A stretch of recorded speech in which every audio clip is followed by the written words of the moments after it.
Hello everyone, আপনারা সবাই কেমন আছেন? আশা করি খুব ভালো আছেন। আমরাও খুব ভালো আছি। তো চলেই তো এলো পুজো। তো বাড়িতে নারকেল নাড়ু নিমকি বানানোর তো একদম শোরগোল লেগেই গেছে। তো তাই ভাবলাম যে আমিও এরকম নিমকির একটা রেসিপি আপনাদের সাথেও শেয়ার করি। তো চলুন তাহলে দেরি না করে চটপট শেয়ার করে ফেলি আপনাদের সাথে। আন্দাজ মতো নিয়ে নিয়েছি, মানে যতটা পরিমাণে আমি করব নিমকি ততটা পরিমাণে আমি নিয়ে নিয়েছি ময়দা, আর সাথে দিয়ে দিয়েছি স্বাদ মতন নুন, আর দিলাম জোয়ান আর একটু মতন কালো জিরে।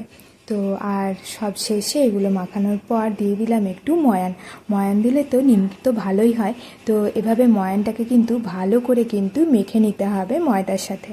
তারপরে একটু একটু জল দিয়ে পরে মাখতে হবে ডোটা।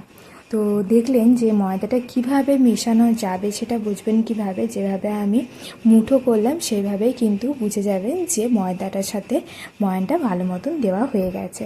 তো আমার ময়দাটা কিন্তু ছিল অনেকটাই বেশি, তো তার জন্য আমি কি করলাম যে দুটো ভাগে ভাগ করে নিলাম, কারণ ময়দা তো একটু বেশি চিমন টাইপের হয়। তো তার জন্য আমি ভালো করে যাতে মাখা যায়, তো তার জন্যই দুটো ভাগে ভাগ করে নিয়েছিলাম। তো এবারে তো রেডি হয়ে গেছে আমার আটাটা, একদম রেডি, ময়দাটা। তো তারপরে এভাবে বড় বড় করে লেচি করে নিচ্ছি। 5টার মতন আমার লেচি হচ্ছে। তো এই লেচিগুলোকে ভালো করে কিন্তু গোল গোল করে নিতে হবে। তারপরে আমি একটু ময়দা দিয়ে কিন্তু এটা বেলছি, কারণ তেল দিয়ে বেললে কি হবে, ঠিকঠাক মতন কাটা যাবে না, ছুরিটাতে কিন্তু স্লিপ করবে।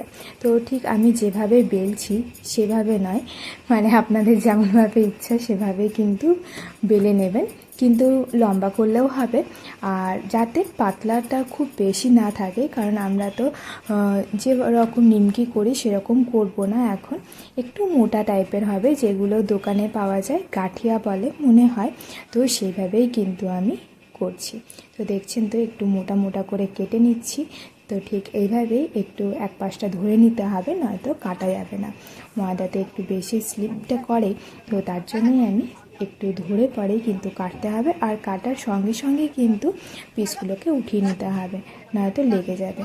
আর দু পাশটাই কিন্তু কাটতে হবে, নয়তো ভাজার সময় কিন্তু একটা কাঁচা ভাব থেকে যাবে। তো দেখছেনই কতটা মোটাটা আছে।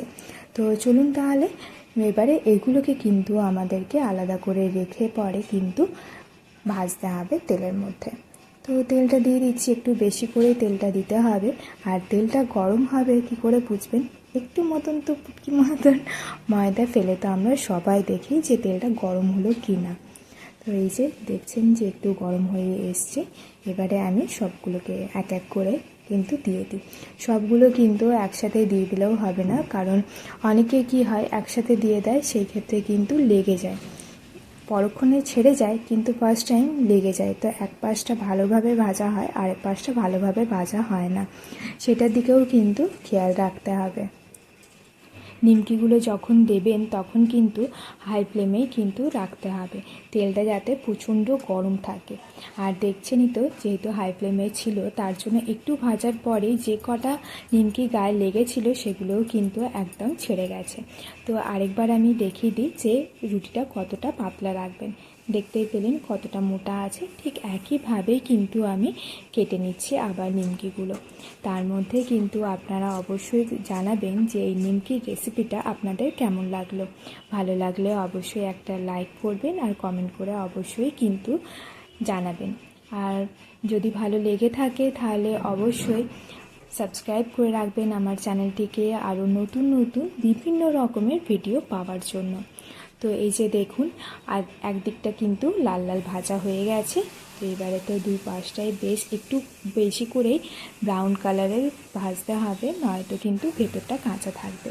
তেলটাকে ভালো মতন ঝরিয়ে নিতে হবে, আবার কিন্তু একই প্রসেসেই কিন্তু ভাজাটা করে যেতে হবে। গাঠিয়া বা নিমকি যাই বলুন না কেন, আমার তো একদম ভাজা হয়ে গেছে। তো দেখুন এর মধ্যে কিছু কিন্তু কালো কালো হয়ে গেছে, খুব বেশি পুড়ে গেছে। তো সবের মধ্যে একটু আধটু তো ভুলভ্রান্তি হবেই, তাই না? তো চলুন দেখাই। দেখলেন কি দারুণ ক্রাঞ্চি হয়েছে, তাই না? হাতে নেওয়া মাত্র কিন্তু একদম ভেঙে গেছে। তো বেশ আওয়াজটাও দারুণ লাগলো। তো এগুলো তো আমার পুজোর জন্য একদম রেডি হয়ে গেছে নিমকি। এবার এগুলোকে কিন্তু কৌটোর মধ্যে বেশ কয়েকদিনের জন্য কিন্তু বন্দি করে রাখতেই হবে, তাই না? তো আপনারাও চটপট বাড়িতে বানিয়ে ফেলুন এরকম সুন্দর নিমকি। আর সাথে লাড্ডু থাকলে তো আর কোনো কথাই নেই। আর এই নিমকি চায়ের সাথে কিন্তু আপনারা অবশ্যই ট্রাই করবেন। আমার তো দারুণ লাগে খেতে, বাড়িতে বানানো অনেকটা পরিমাণে হয়, তার জন্য আমার আরও বেশি ভালো লাগে। তো চলুন তাহলে বন্ধ করে রেখে দিই আমি কৌটোটা, আর ভিডিওটাও এখানেই শেষ করছি। ভালো থাকবেন, সুস্থ থাকবেন, টাটা, বাই বাই।